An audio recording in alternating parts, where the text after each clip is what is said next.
어머니야? 작년에도 왔다 가셨잖아. 얼마나 됐다고. 짐이에요, 정말. 어머니는 이제 솔직히 우리에겐 짐이라고요.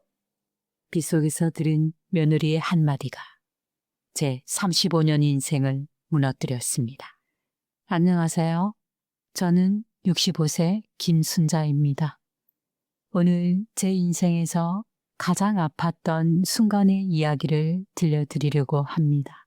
한 문장, 단 한 문장이 어떻게 한 사람의 삶을 송두리째 흔들어 놓을 수 있는지에 대한 진실한 고백입니다.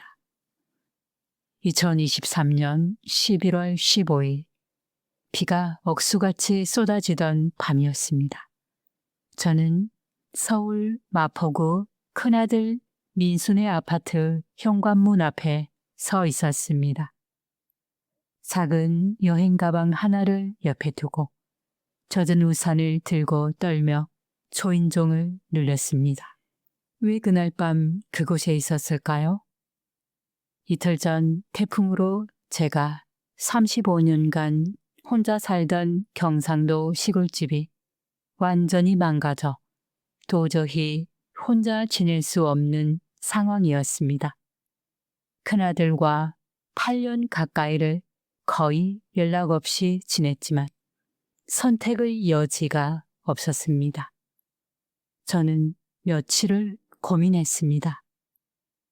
큰아들 민수와 마지막으로 통화한 게 3개월 전이었습니다.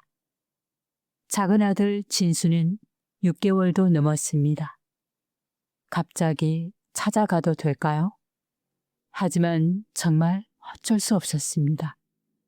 딩동 하고 큰아들 민수의 현관벨을 눌렀습니다. 초인종 소리가 제 심장 소리처럼 크게 들렸습니다. 손은 떨렸고 숨은 가빠졌습니다. 안에서 인기척이 들렸습니다. 발소리, 그리고 며느리 은정의 목소리였습니다. 여보, 누구야 이 시간에? 큰아들 민수의 목소리가 이어졌습니다.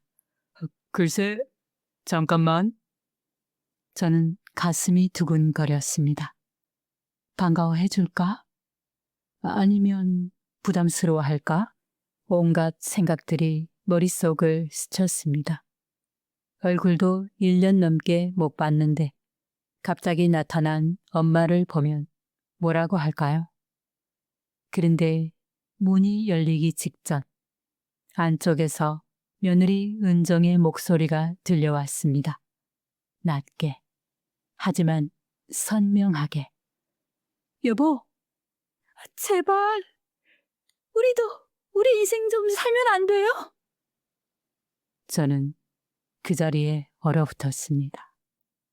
빗소리가 귀를 때렸지만 그 말은 너무나 선명하게 들렸습니다. 왜 또 어머니야? 작년에도 왔다 가신 지 얼마나 됐다고. 그때도 3일 계시면서 나 얼마나 힘들었는데. 언정아, 목소리 좀 낮춰. 밖에서 어머니가 들리겠어. 들으면 어때요? 솔직히 말해요, 당신. 우리 애들 학원비만 한 달에 120만 원이에요. 대출 이자에 관리비, 생활비 다 빠듯한 거 알잖아요. 어머니 모시면 용돈도 드려야 하고 병원비도 감당해야 하고 우리가 감당할 수 있어요. 그래도 우리 엄마인데. 당신 엄마지? 내 엄마는 아니잖아요. 나도 힘들어요. 시댁, 친정, 회사, 애들 육아 다 책임지느라 지쳐 죽겠는데 이제 어머니까지. 제발 좀. 며느리 목소리가 흐느끼듯 떨렸습니다. 그리고 마지막 한마디가 제 가슴을 칼로 찌르듯 아프게 했습니다. 어머니는 이제 짐이에요.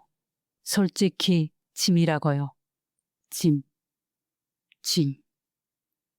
그 단어가 귀에 쟁쟁 울렸습니다. 마치 메아리처럼 계속 반복됐습니다. 짐. 지, 지. 저는 그 자리에 마치 뿔이 박힌 듯 서 있었습니다. 비가 얼굴을 때렸지만 눈물인지 빗물인지 구분이 안 됐습니다. 손에 든 우산이 축 처져 내렸고 빗물이 온 몸을 적셔갔습니다. 하지만 느껴지지 않았습니다. 그저 짐이라는 단어만 머릿속을 맴돌았습니다. 저는 조용히 뒤돌아섰습니다. 초인종을 다시 누르지 않았습니다. 가방을 다시 들었습니다. 그리고 천천히, 아주 천천히 복도를 걸어 나왔습니다. 걸음이 천근만근처럼 무거웠습니다. 엘리베이터 버튼을 눌렀습니다. 땡그랑 하는 소리와 함께 문이 열렸습니다. 저는 그 안으로 들어가 1층 버튼을 눌렀습니다. 문이 닫히는 순간 뒤에서 누군가 어머니라고 부르는 소리가 희미하게 들렸습니다. 민수의 목소리였습니다. 아마 문을 열었나 봅니다. 하지만 이미 늦었습니다. 문은 닫혔고 엘리베이터는 천천히 아래로 내려가기 시작했습니다. 거울에 비친 제 모습은 처참했습니다. 젖은 머리, 떨리는 입술, 그리고 텅 빈 눈동자. 65년을 살아온 한 여자의 얼굴이 그렇게 비참할 수 있다는 걸 그날 처음 알았습니다. 짐이라, 짐. 35년을 자식을 위해 살아왔습니다. 남편이 일찍 세상을 떠난 후 새벽 4시에 일어나 시장에 나가 장사를 했습니다. 아들 둘 대학까지 보냈습니다. 손이 부릅뜨고 허리가 휘고 무릎이 망가져도 참았습니다. 엄마, 나 커서 꼭 성공해서 엄마 편하게 해줄게. 10살 무렵 민수가 했던 그 말을 저는 평생 가슴에 품고 살았습니다. 그 약속을 믿고 버텼습니다. 하지만 오늘 그 아이의 집 문 앞에서 저는 짐이라는 단어로 정의되었습니다. 1층에 도착했습니다. 문이 열렸습니다. 저는 비오는 밤거리로 걸어 나왔습니다. 어디로 가야 할지 몰랐습니다. 무너진 시골집으로 돌아가야 할까요? 아니면 작은 아들 진수 집으로 가야 할까요? 하지만 진수도 형과 크게 다르지 않을 것이라는 걸 알았습니다. 저는 그냥 무작정 걸었습니다. 빗속을 아무 목적 없이 그저 걸었습니다. 그리고 그 순간 깨달았습니다. 나는 이제 누구에게도 필요하지 않은 사람이구나. 그날 밤 저는 역 근처 한 찜질방을 들어가 밤을 보냈습니다. 눈을 감아도 잠이 오지 않았습니다. 짐이라는 단어가 계속 귓가에 맴돌았습니다. 옆에서 자는 사람들의 코 고는 소리도 들렸지만 저는 천장만 바라봤습니다. 내가 정말 짐일까? 35년을 바쳤는데. 다음날 아침 일찍 시골로 내려가는 버스를 탔습니다. 3시간 동안 창밖만 바라봤습니다. 스쳐 지나가는 풍경들, 논밭, 산, 작은 마을들, 모든 게 희미하게 보였습니다. 시골집에 도착했습니다. 망가진 지붕은 비닐로 덮여 있고 비가 오면 물이 군데군데 샙니다. 마을 이장님이 임시로 고쳐주신 덕분에 그나마 잘 수 있었지만 밤만 되면 빗물 떨어지는 소리가 두려웠습니다. 이 지붕이 또 무너지면 어떡하지? 새벽 5시면 저절로 눈이 떠집니다.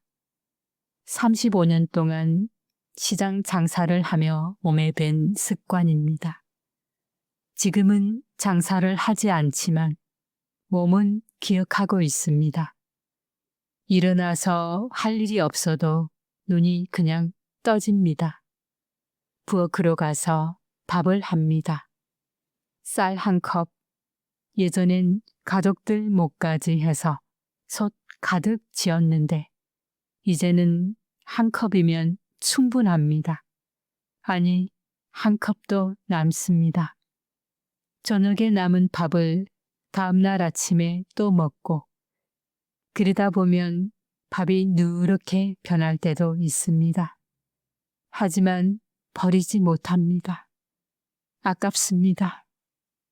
국은 간단하게 끓입니다.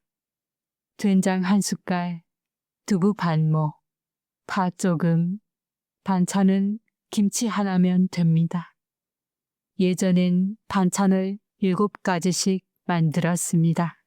아들들이 좋아하는 멸치볶음, 시금치 나물, 콩나물 무침, 계란말이, 김구이. 지금은 그럴 필요가 없습니다. 혼자니까요. 밥상을 차려놓고 앉습니다. 텅 빈 방, 식은 국. 혼자 먹는 밥은 왜 이렇게 목이 메는지 모르겠습니다. 감사히 잘 먹게예. 누구에게 하는 말일까요? 저 혼자에게 하는 인사입니다. 숟가락을 들어 밥을 한 입 뜹니다. 씹습니다. 삼킵니다. 그 과정이 기계적입니다. 맛이 느껴지지 않습니다. 그냥 살기 위해 먹는 연료를 넣는 것 같은 느낌입니다.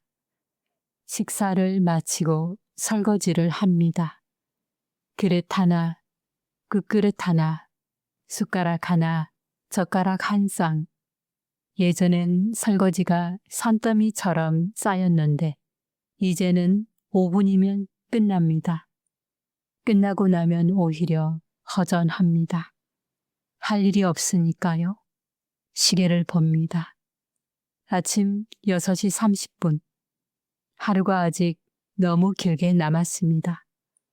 거실로 나와 TV를 켭니다. 아침 뉴스가 나옵니다. 정치 이야기, 경제 이야기, 사건, 사고, 마치 남의 나라 이야기처럼 들립니다. 저와는 상관없는 세상 같습니다. 누가 대통령이 되든 주식이 오르든 내리든 저와는 무관합니다. 핸드폰을 봅니다. 알림이 없습니다. 전화도 없고 문자도 없습니다. 카카오톡 알림도 없습니다. 큰아들 민수에게 마지막으로 전화 온 게 그날 밤 이후로 없습니다. 어머니 하고 부르던 그 목소리 이후로요. 작은아들 진수는 더 연락이 뜸합니다. 1년에 한두 번 생일이나 설날에 형식적인 문자만 보냅니다. 엄마 생신 축하해요. 건강하세요. 이런 식입니다. 통화는 더 드뭅니다. 손주들은 얼굴도 기억 안 납니다. 민수의 아들 지훈이와 딸 지아는 사진으로만 봅니다. 가끔 민수가 카카오톡 프로필 사진을 바꾸면 그때 한 번씩 보는 정도입니다. 아이고, 우리 지훈이 많이 컸네. 지아는 이제 이렇게 컸겠네 하고 혼자 중얼거립니다. 진수의 딸 수진이는 더 모릅니다. 태어났다는 소식만 들었지 한 번도 본 적이 없습니다. 가끔 이런 생각이 듭니다. 내가 할머니 맞나? 오전 10시쯤 되면 장을 보러 나갑니다. 동네 슈퍼마켓까지는 걸어서 15분 정도 걸립니다. 무릎이 안 좋아서 천천히 걷습니다. 2015년 수술 후로 계단 오르내리기가 힘듭니다. 지팡이를 짚고 싶지만 아직은 자존심이 허락하지 않습니다. 아직은 괜찮다 아이가. 좀에 더 버티보자. 좀에만 더. 슈퍼에 들어가면 슈퍼 사장님이 반갑게 인사합니다. 어머니 오셨어요? 예. 계란 한 판만 주이소. 계란 사러 와십니다. 요즘은 혼자 사시죠? 아드님들은 잘 안 오세요? 이 질문을 받을 때마다 가슴이 뜁니다. 뭐라고 대답해야 할까요? 솔직하게 말할까요? 그날 밤 문 앞에서 며느리가 저를 짐이라고 했어요. 라고 말할까요? 저는 늘 거짓말을 합니다. 애들이 바빠서 예. 너희 생활이 만만치 않잖아 예. 요즘 경기도 안 좋고 도시 사람들 생활이 만만치 않다 아닙니까? 그래도 가끔은 와야죠.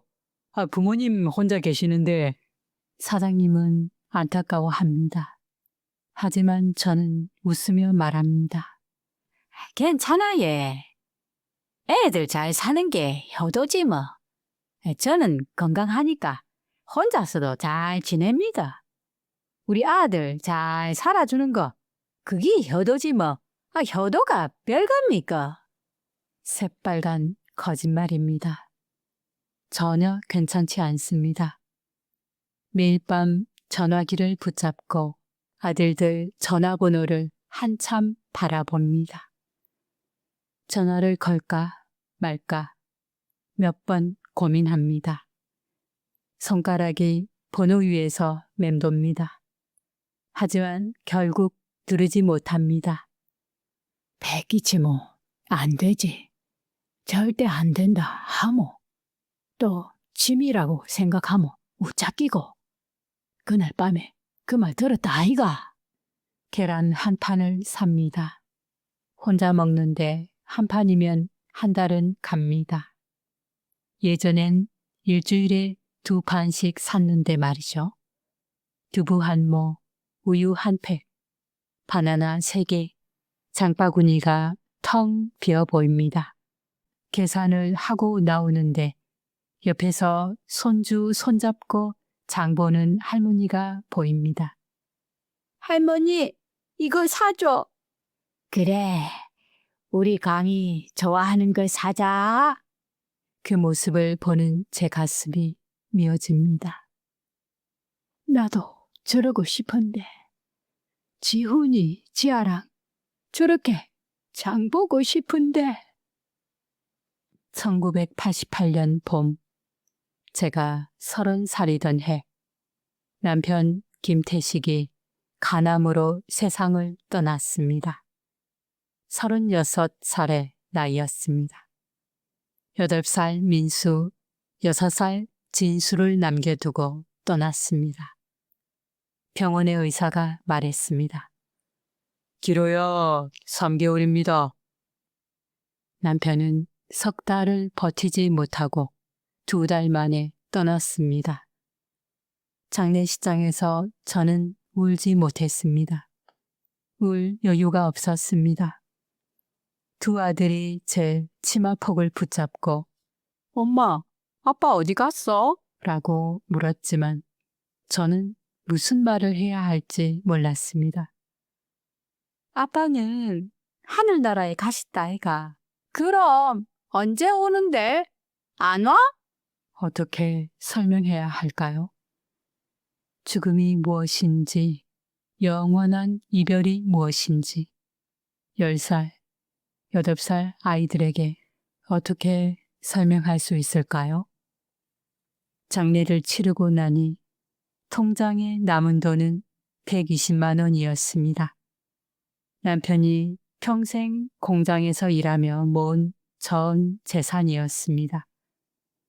장례비로 80만 원이 나갔고 남은 건 40만 원. 월세 25만 원을 내고 나면 15만 원이 남습니다. 그 돈으로 두 아들을 키워야 했습니다. 다음 날부터 저는 시장에 나가기 시작했습니다. 새벽 4시면 일어나 김밥을 쌌습니다. 시장 노점상들에게 팔 김밥이었습니다. 한 줄에 800원, 20줄을 만들면 16,000원, 재료비 빼면 8,000원이 남습니다. 하루 8,000원, 한 달이면 24만 원. 김밥만으론 부족했습니다. 낮에는 식당에서 설거지를 했습니다. 시급 1,200원. 하루 6시간 일하면 7,200원. 한 달이면 21만 원 정도 됐습니다. 저녁에는 집에서 부업을 했습니다. 공장에서 받아온 단추를 실에 꿰는 일이었습니다. 100개에 150원. 밤 11시까지 일하면 1,000개 정도 할 수 있었습니다. 하루 1,500원. 한 달이면 45,000원. 새벽 김밥 장사에 낮 설거지, 저녁엔 부업. 한 달이면 30만 원 정도. 월세 내고 밥 사 먹이고 학용품 사주고 나면 남는 게 없었습니다. 하지만 저는 행복했습니다. 왜냐하면 아이들이 있었으니까요. 엄마, 잘 다녀올게. 그래, 학교 잘 다녀왔나? 엄마, 배고파. 기다리라. 엄마가 밥 해줄게. 엄마, 이 숙제 모르겠어. 어디 안 보자. 엄마가 알려줄게. 그 목소리들이 제가 살아가는 이유였습니다. 민수가 초등학교 3학년 때였습니다. 그날 민수가 학교에서 돌아오더니 제게 종이 한 장을 내밀었습니다. 엄마, 이거 상장이었습니다. 글짓기 대회 금상. 저는 그 상장을 보며 눈물이 났습니다. 아, 우리 민수가 이런 상을 다 받았나? 선생님이 칭찬해줬어. 엄마 이야기를 썼거든. 엄마 이야기? 새벽에 일어나서 김밥 만드시고 저녁 늦게 돌아오시는 엄마 이야기. 그래서 나도 꼭 공부 잘해서 엄마 편하게 해드리고 싶다고 썼어. 엄마야, 진짜가. 아이고, 우리 아들 기특하다. 엄마, 나 커서 꼭 성공해서 엄마 편하게 해줄게. 약속할게. 10살 아들이 작은 손가락을 내밀었습니다. 저도 손가락을 걸었습니다. 그래, 약속. 그 약속은 저는 평생 잊히지 않았습니다. 그날 밤 저는 상장을 방 벽에 붙여놓고 한참을 바라봤습니다. 내가 이렇게 힘들게 사는 게 헛되지 않네. 이 아이들이 잘 되면 그게 내 행복이지 뭐. 행복이 별거 있겠나? 그렇게 생각하며 다시 힘을 냈습니다. 민수가 중학교 입학할 때 교복을 사야 했습니다. 한 달에 18만 원. 당시 제 한 달 수입이 30만 원이었으니 거의 한 달치 수입의 절반 이상이었습니다. 하지만 사줘야 했습니다. 엄마, 괜찮아. 너 중고 교복 입을 수 있어. 아니, 입으면 돼. 학교 앞에 중고 교복 파는 곳이 있다네. 안 된다. 니 무슨 소리 하노? 니는 새 교복 입어야 된다. 그런데 엄마가 돈이 없다마는 걱정하지 마라. 엄마가 벌어서 하면 된다. 저는 그날 밤부터 더 열심히 일했습니다. 김밥을 20줄에서 30줄로 늘렸습니다. 새벽 3시에 일어나야 했습니다. 설거지 시간을 6시간에서 8시간으로 늘렸습니다. 단추일도 1000개에서 1500개로 밀렸습니다. 손가락에 물집이 잡혔습니다. 허리가 끊어질 것 같았습니다. 무릎이 시렸습니다. 하지만 참았습니다. 내 아들 새 교복 입힐라쿠 뭐 참아야지 어쩌건노. 한 달 후 저는 20만 원을 모았습니다. 민수를 데리고 교복 가게에 갔습니다. 이거로 주이솔. 어머니, 카드로 하실 건가요? 아니에. 현금 드리게. 주머니에서 돈을 꺼냈습니다. 1,000원짜리 200장. 가게 주인이 놀란 표정으로 저를 봤습니다. 전부 1,000원짜리네요. 죄송합니다. 이것밖에 없었어요. 죄송합니다, 정말. 아니에요. 괜찮습니다.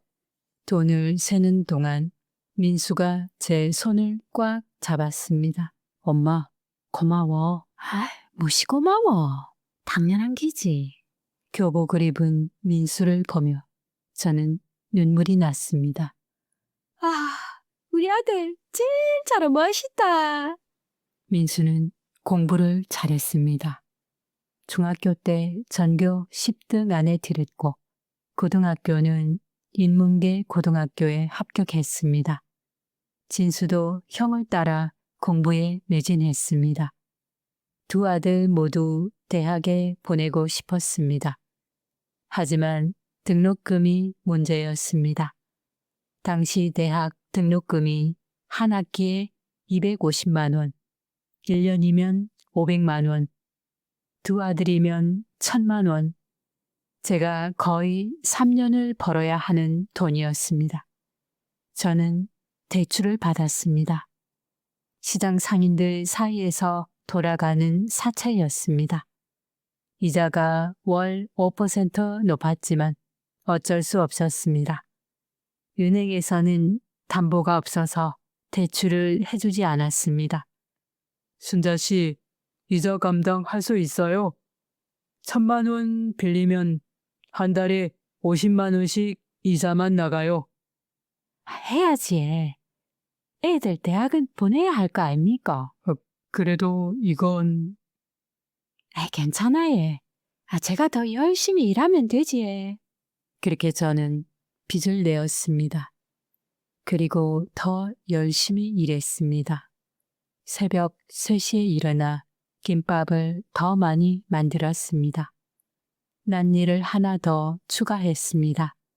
청소 일이었습니다. 밤에는 슈퍼마켓 야간 알바를 했습니다. 하루 4시간 자고 20시간 일했습니다. 몸이 망가지기 시작했습니다. 무릎이 너무 아파서 계단을 내려갈 때 난간을 붙잡아야만 했습니다. 허리는 똑바로 펼 수가 없었습니다.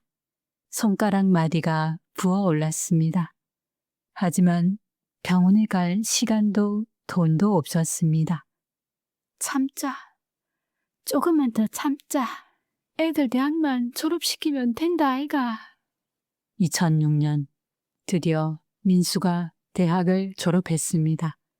졸업식 날 저는 새벽부터 장사를 마치고 서울로 올라갔습니다.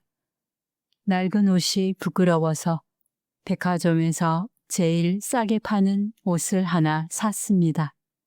8만 원짜리 블라우스였습니다. 한 달치 생활비였지만 샀습니다. 졸업식장에서 민수를 봤습니다. 학사모를 쓴 민수는 정말 멋있었습니다. 엄마. 민수야, 축하한다. 민수가 저를 꼭 안았습니다. 엄마 고생하셨어요. 이제 제가 엄마 편하게 해드릴게요. 그래, 네가 잘 되면 된다. 그게 엄마 행복 아이가. 제가 좋은 회사 들어가서 엄마 모시고 살게요. 약속할게요, 엄마. 그 약속을 듣는 순간 지난 18년의 고생이 한순간에 녹아내리는 것 같았습니다. 그래, 이 순간을 위해 살았구나.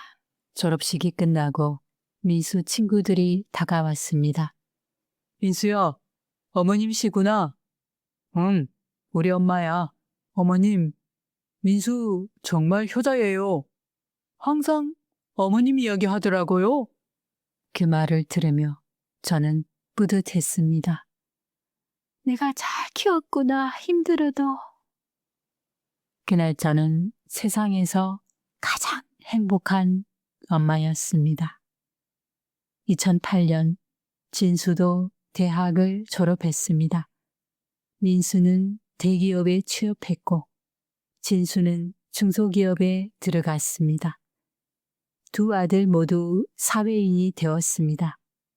엄마, 이제 편하게 사세요. 저희가 돈 드릴게요. 민수가 매달 50만 원씩 보내줬습니다. 진수는 30만 원씩 보내줬습니다. 한 달에 80만 원. 제가 35년 만에 처음으로 여유가 생긴 순간이었습니다. 고맙다, 얘들아. 엄마, 당연한 거예요. 엄마가 우리 키우느라 얼마나 고생하셨는데요. 그 말을 들으며 저는 울었습니다. 그래, 내 고생이 헛되지 않았구나. 이제 좀 살만하구나. 하지만 그 행복은 오래 가지 않았습니다. 몇 년 뒤 민수가 결혼했습니다. 상대는 은정, 대기업 과장이었습니다. 맞선으로 만나 6개월 만에 결혼을 결정했습니다. 빠른 전개였습니다. 결혼식을 앞둔 혼주 상견례 자리에 저는 8만 원짜리 블라우스를 입고 갔습니다. 졸업식 때 샀던 그 옷이었습니다. 은정의 부모님은 고급 한복을 입고 계셨습니다. 은정 아버지는 대학 교수, 어머니는 약사였습니다. 처음부터 격차가 느껴졌습니다. 어머님, 처음 뵙겠습니다. 은정이 인사했지만 눈빛이 어딘가 차가웠습니다. 웃고는 있었지만 진심이 느껴지지 않았습니다. 상견례 자리에서 은정 어머니가 말했습니다. 사돈 어르신, 앞으로 애들한테 부담 주지 마세요. 요즘 젊은 부부들 사는 게 힘들잖아요? 지네들 인생 살아야죠. 그 말에 제 가슴이 철렁했습니다. 부담 주지 말라니 나를 짐으로 보는구나. 결혼 후 민수의 연락이 뜸해졌습니다. 처음엔 한 달에 2~3번 전화했는데 점점 줄어들었습니다. 매달 50만 원 보내던 돈도 30만 원으로 다시 20만 원으로 줄었습니다. 전화를 걸면 엄마, 지금 바빠. 나중에 다시 전화할게요. 였습니다. 그 나중에는 오지 않았습니다. 한 번은 제가 먼저 전화했습니다. 민수야, 요새 어찌 지내노? 엄마, 지금 회식 자리인데 나중에 전화 드릴게요. 뒤에서 사람들 웃는 소리가 들렸습니다. 전화를 끊고 나니 마음이 허전했습니다. 나중에, 또 나중에. 2012년 첫 손주 지훈이가 태어났습니다. 민수에게서 문자가 왔습니다. 엄마, 아들 낳았어요. 3.5kg의 건강한 아들입니다. 제 손이 떨렸습니다. 아들이라 카나. 아이고. 저는 얼른 전화했습니다. 민수야, 축하한다. 이 엄마가 미역국 끓여주러 갈까? 언정이 몸조리 도와줄게. 아니에요, 엄마. 요즘 산후조리원이 좋아요. 괜찮습니다. 아이, 그래도 엄마가 해주는 게 더 낫지 않겠나? 아니요. 요즘 전문가들이 케어를 잘해주니까 걱정 마세요. 저는 거절당했습니다. 2주 후 참을 수 없어서 산후조리원을 찾아갔습니다. 손에는 미역국 한 통을 들고, 하지만 프론터에서 막혔습니다. 어머님, 면회 시간이 정해져 있습니다. 그리고 산모 동의가 필요해요. 제가 시어머니인데 예. 손주 좀 보러 왔어요. 예. 잠시만요. 한참을 기다린 후 은정이 나왔습니다. 어머니, 이렇게 갑자기 오시면 곤란해요. 우리 여기 규칙이 있거든요. 그리고 저 지금 수유 시간이라. 미역국 좀 끓여왔다. 은정이가 먹으면 좋을 것 같아서. 네. 고맙습니다. 그런데 여기 음식 반입이 안 돼서. 결국 저는 유리창 너머로 손주를 잠깐 보고 돌아왔습니다. 미역국은 프런트에 맡겨두고 버스를 타고 시골로 내려오는 내내 울었습니다. 손주 한번 안아보는 게 이렇게 어려운 일이가. 그 다음 해에 손주 지아가 태어났습니다. 이번에는 전화도 하지 않았습니다. 문자만 보냈습니다. 축하한다. 어쨌든가 건강하게 잘 키우길 바란다. 답장은 이틀 후에 왔습니다. 고맙습니다, 엄마. 2014년 작은 아들 진수도 결혼했습니다. 상대는 수진, 회사 동료였습니다. 결혼식은 간소하게 했습니다.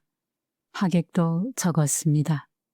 며느리 수진은 처음 만난 자리에서부터 선을 그었습니다. 어머니, 저희는 맞벌이라 바쁘니까 연락 자주 못 드릴게요. 그리고 명절에도 번갈아 가면서 갈 거니까 이해해 주세요. 시작부터 거리를 두었습니다.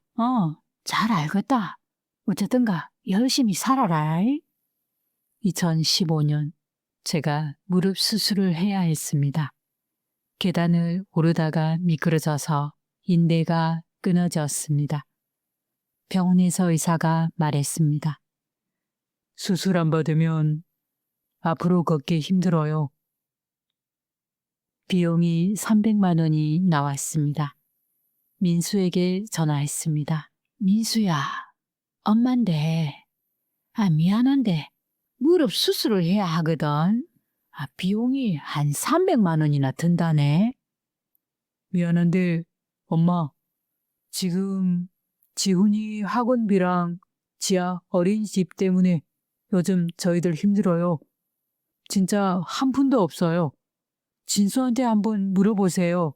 진수에게 전화했습니다. 진수야, 형한테 물어봤는데. 엄마, 형이 더 여유 있을 텐데요. 저는 결혼한 지 얼마 안 돼서 빚도 있고 여러 가지로 어려워요, 지금. 결국 저는 시장 상인들에게 돈을 빌려 수술했습니다. 이자를 갚느라 2년이 꼬박 걸렸습니다. 그때부터 깨달았습니다. 아들들은 이제 각자 가정이 있구나. 나는 우선순위가 아니구나. 그 해부터 저는 스스로를 지우기 시작했습니다. 연락을 줄였습니다. 명절에도 찾아가지 않았습니다. 엄마, 올해는 안 오세요? 길이 많이 미끄럽네. 너희끼리 잘 지내라.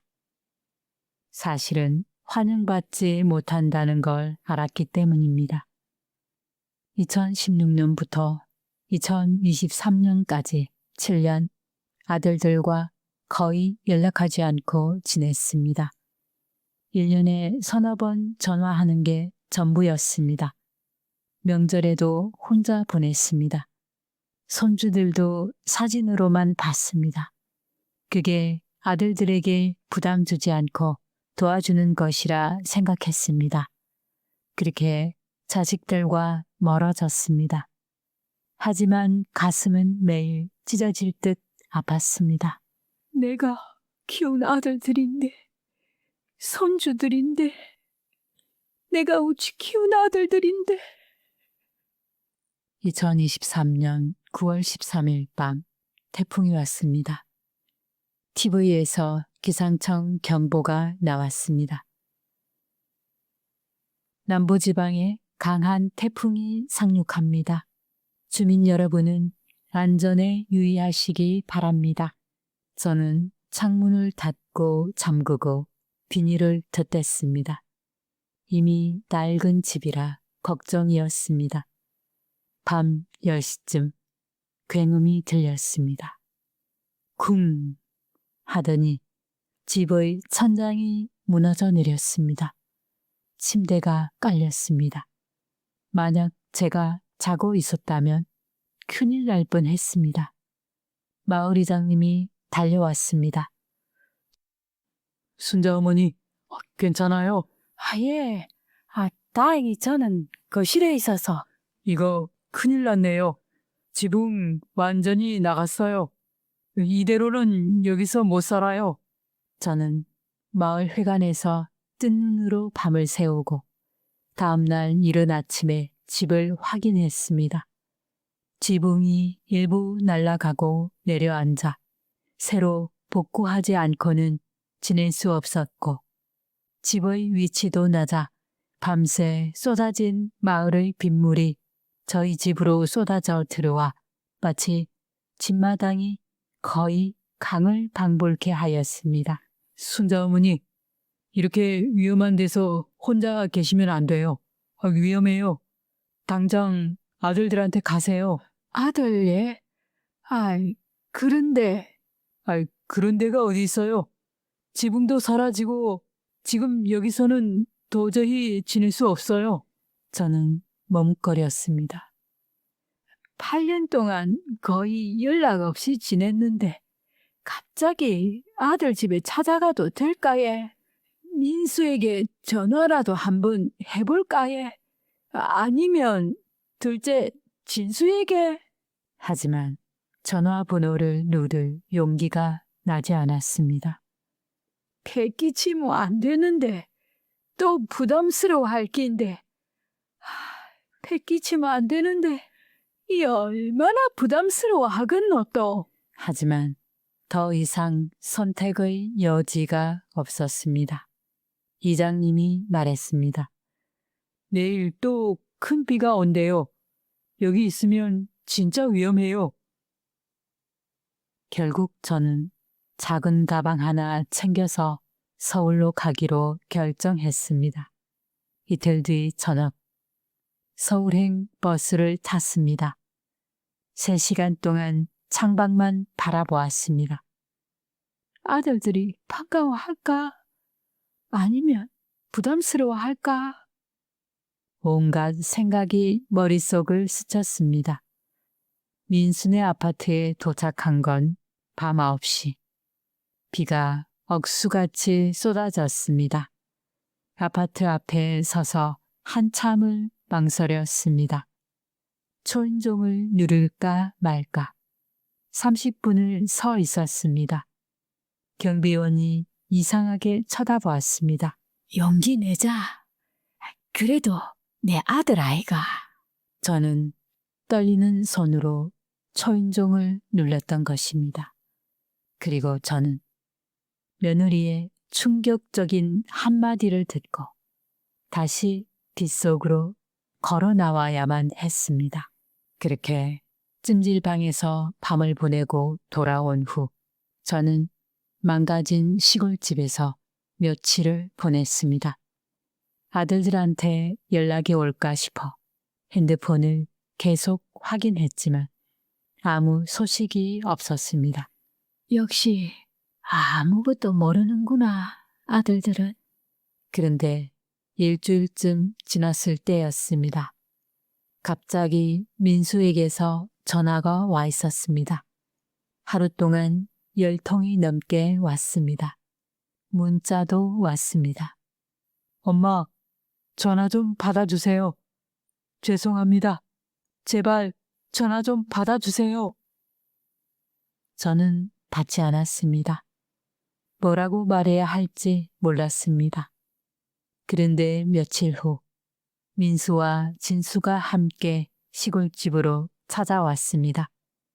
며느리 은정도 함께 왔습니다. 문을 두드리는 소리가 들렸습니다. 엄마, 저 민수예요. 문 열어주세요. 한참을 기다렸습니다.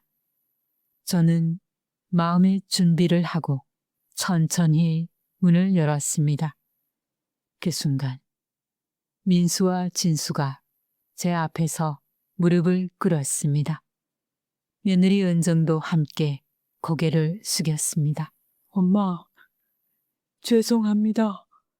정말 죄송합니다. 민수의 목소리가 떨렸습니다. 그날 엄마가 오신 거 몰랐어요. CCTV 확인하고서 알았어요. 제 가슴이 철렁했습니다. 아, CCTV에 내가 찍혀 있구나. 은정이 울먹이며 말했습니다. 어머니, 제가 한 말 다 들으셨죠? 정말 죄송해요. 저도 그때 너무 지쳐서. 하지만 변명의 여지가 없어요. 어머니께 너무 큰 상처를 드렸어요. 어머니, 정말 죄송합니다. 저는 아무 말 없이 그저 아들들과 며느리를 바라봤습니다. 화가 났을까요? 슬펐을까요? 아니면 그냥 허무했을까요? 제 마음도 제가 잘 모르겠었습니다. 일어나라. 제가 작은 목소리로 말했습니다. 무릎 안 아프나? 얼른 일어나라고 마. 하지만 세 사람은 일어나지 않았습니다. 민수가 물었습니다. 엄마, 그날 밤 다 들으셨죠? 저는 잠시 침묵하다가 고개를 끄덕였습니다. 다 들었다. 죄송해요, 엄마. 정말 죄송해요. 민수가 울었습니다. 나이 40이 넘은 남자가 엄마 앞에서 아이처럼 울었습니다. 진수도 말했습니다. 엄마, 저도 잘못했어요. 형만 탓할 게 아니에요. 저도 8년 동안 거의 연락 안 했잖아요. 수술비도 안 드렸고 정말 죄송해요. 은정이 제 손을 잡았습니다. 어머니, 제가 한 말 제 진심이 아니었어요. 그날 정말 너무 지쳐서 회사에서도 힘들고 애들 키우느라 힘들고 시댁 친정 다 신경 쓰느라. 그래도 그건 변명이에요, 어머니. 어머니를 짐이라고 한 건 제가 정말 잘못했어요. 저는 은정의 손을 가만히 바라봤습니다. 거칠고 굳은 살이 박힌 손이었습니다. 이 아이도 참 힘들었구나. 없는 집에 시집 와서. 일어나라. 제가 다시 말했습니다. 알았으니까 이제 모두들 일어나거라고 마. 세 사람이 천천히 일어났습니다. 눈이 빨갛게 부어 있었습니다. 저는 그들을 집 안으로 들였습니다. 비닐로 덮인 지붕, 물이 새는 벽, 낡고 물에 젖은 가구들. 민수와 진수는 그 모습을 보고 충격을 받은 표정이었습니다. 엄마가 이런 집에서 여태 혼자 사셨어요? 민수의 목소리가 들렸습니다. 아이, 그러면 여기서 살지. 내 집인데. 아무리 부서지고 비가 새도 내 집인데. 왜 말씀 안 하셨어요? 진수가 물었습니다. 말해봤자 너희들한테 부담만 주고 안 좋아할 것 같아서 그랬다. 그 말에 두 아들이 또 고개를 떨어뜨렸습니다. 저는 차를 끓여내왔습니다. 우리는 한참을 말없이 앉아 있었습니다. 은정이 먼저 입을 열었습니다. 어머니, 사실 저도 힘들었어요. 2012년 지훈이 낳고 산후 우울증이 왔어요. 2년 뒤에 지아까지 낳고는 정말 숨이 막혔어요. 아침 6시에 일어나서 밤 12시까지 쉴 틈이 없이 일했어요. 회사 일, 육아, 집안일 다 책임지려니 저의 한계가 왔어요. 저는 고개를 끄덕였습니다. 알지, 하모. 나도 며느리로 살아봤으니까 다 알지. 네가 얼마나 힘들었을지. 하지만 어머니, 그래도 어머니를 짐이라고 한 건 정말 잘못했어요. CCTV 보고 나서 빗속에 30분 넘게 서 계시던 어머니 모습 보고 제 가슴이 찢어지는 것 같았어요. 내가 30분이나 꺼서 있었나? 제가 중얼거렸습니다. 아, 그래. 그날 참 한참을 망설였지. 초인종 누를 용기가 안 나더라고. 민수가 말했습니다. 엄마, 그날 밤 어디서 주무셨어요? 찜질방. 엄마. 민수가 또 울먹였습니다. 괜찮다. 아, 이제 다 지난 일 아이가. 제가 말했습니다. 그리고 은정이 말도 틀린 거 하나도 없다. 솔직히 말하면 나도 다 알고 있었다. 내가 너희들한테 부담이 된다는 거. 아니에요, 엄마. 민수가 소리쳤습니다. 아니다, 맞다. 내도 알았다. 그래서 8년 동안이나 연락 안 하고 살았다, 아이가. 너희들 부담 주기 싫어서 저는 한숨을 쉬었습니다. 그런데 그날 밤 그 말을 직접 들으니까 가슴이 너무 아프더라. 한참의 침묵이 흘렀습니다. 진수가 물었습니다. 엄마, 저희를 용서해 주실 수 있으세요? 저는 아들들과 며느리를 바라봤습니다. 진심으로 후회하는 표정들이었습니다. 용서할 게 뭐 있나? 제가 말했습니다. 그럼 이제부터 솔직하게 지내자. 서로 부담 주지 말고 적당한 거리 두고 완전히 떨어져 사는 것도 완전히 붙어 사는 것도 힘들다. 중간 정도 지내는 게 안 필요하겠나. 세 사람이 고개를 끄덕였습니다. 민수가 말했습니다. 엄마, 서울로 가시죠. 저희가 모실게요. 아이, 은정이는 괜찮겠나? 제가 은정을 보며 물었습니다. 은정이 제 손을 꼭 잡았습니다. 어머니, 제가 먼저 지아 아빠한테 말했어요. 어머니 모셔오자고. CCTV 보고 제가 결심했어요. 이대로는 안 된다고. 아, 그랬나? 고맙다, 은정아. 제 눈에 눈물이 맺혔습니다. 하지만 너희들 뜻은 고마운데 같이 살기는 힘들 끼다. 너희들도 힘들고 나도 눈치 보일 끼고. 그럼 어떻게 하는 게 좋겠어요, 어머니? 근처에 작은 원룸 하나 얻어주면 안 되겠나? 걸어서 한 10분 정도 거리에 매일 볼 수 있게. 너무 가깝지도 너무 멀지도 않게. 그게 서로에게 좋을 것 같네. 그 말에 세 사람 모두 고개를 끄덕였습니다. 제가 현명하게 정리를 해야 모두가 편할 수 있다는 걸 알았습니다.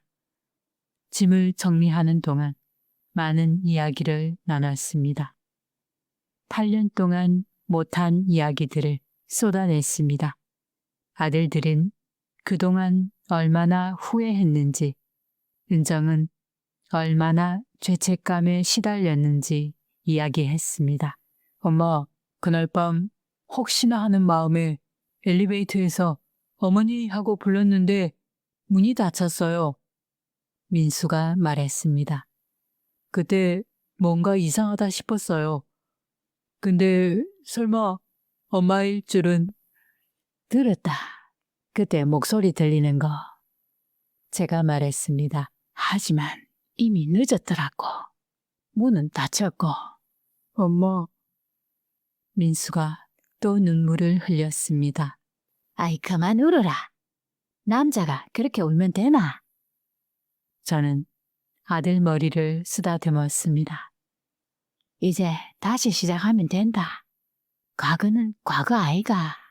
며칠 후 우리는 함께 서울로 올라왔습니다. 민수와 은정이 정말 좋은 원룸을 구해줬습니다.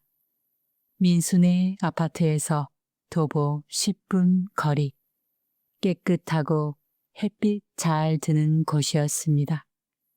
가구도 새로 사줬습니다.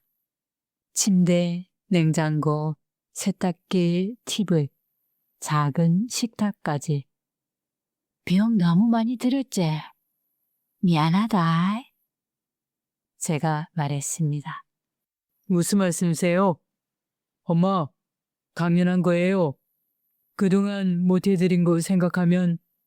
민수가 대답했습니다. 입주한 첫날 저녁, 온 가족이 모여 밥을 먹었습니다. 민수네 가족, 진수네 가족, 그리고 저. 텅 빈 식탁이 아니라 가족들로 가득 찬 식탁이었습니다. 할머니. 어머나, 우리 손주들이 이렇게 컸구나. 저는 손주들을 처음으로 제대로 안아봤습니다. 오랫동안 꿈꿔왔던 순간이었습니다. 둘째는 진수의 딸도 처음 만났습니다. 안녕하세요, 할머니. 수줍게 인사하는 모습이 너무 예뻤습니다. 진수의 아내 수진도 제게 인사했습니다. 어머니, 그동안 죄송했어요. 저도 너무 제 일만 생각했어요. 괜찮다. 다들 사는 게 바쁜데 뭐. 이제부터 서로 잘하면 된다. 밥을 한 숟갈 뜨고 저는 말했습니다. 참 맛있네. 모두들 많이 먹어라. 그 한마디에 식탁에 둘러앉은 모두가 울컥했습니다. 8년 만에 함께 먹는 밥이었습니다. 식사 후 민수가 말했습니다. 엄마, 초등학교 3학년 때 제가 글짓기 대회에서 상 받은 거 기억하세요? 그럼 기억하지. 엄마 이야기 써서 네 금상 받았다 아이가. 그때 제가 약속했잖아요. 엄마 편하게 해줄게 라고. 그 약속 못 지켜서 정말 미안해요. 이제부터라도 잘할게요. 저는 고개를 저었습니다. 아니다. 너희가 건강하게 잘 사는 거, 그게 엄마한테는 제일 큰 효도 아이가. 엄마를 편하게 해주는 것도 좋지만 너희 자신들이 먼저 행복한 게 더 중요한 거 아니겠나? 진수가 물었습니다. 엄마, 앞으로 우리가 어떻게 하면 좋을까요? 일단은 일주일에 3번 정도 같이 밥 먹는 걸로 정하자. 화요일, 목요일, 일요일. 가끔 손주들도 봐야 안 되겠나? 명절에는 같이 보내고. 그 정도면 충분하다. 너무 가깝지도 너무 멀지도 않고. 그러면 안 되겠나? 은정이 말했습니다. 어머니, 병원 갈 때나 힘든 일 있으면 언제든 말씀하세요. 제가 모시고 갈게요. 그래, 고맙다, 은정아. 저는 며느리를 보며 말했습니다. 그리고 며느라, 그날 네가 한 말, 인자 내 마음에서 지웠다. 그렇게 너도 지워비라. 정말요? 은정의 눈에 눈물이 고였습니다. 하모, 네 입장도 충분히 이해한다. 시어머니 모시는 게 얼마나 힘든지 나도 잘 안다. 맨은 아니었지만 시어머니 모시고 며느리로 살아봤은 게. 그러니까 앞으로는 우리 서로 이해하고 살자. 솔직하게 대화도 하고. 네, 어머니. 그러겠습니다. 그날 밤 함께 동네 산책을 마치고 민수와 은정이 저를 원룸까지 데려다 주었습니다. 문 앞에서 은정이 제게 말했습니다. 어머니, 정말 감사해요. 용서해 주셔서. 아이, 뭘 가족인데. 저는 웃으며 대답했습니다. 그리고 어머니, 이제는 짐이 아니세요. 저희한테 소중한 분이세요. 어머니, 안녕히 주무세요. 그 말에 제 가슴이 뭉클했습니다.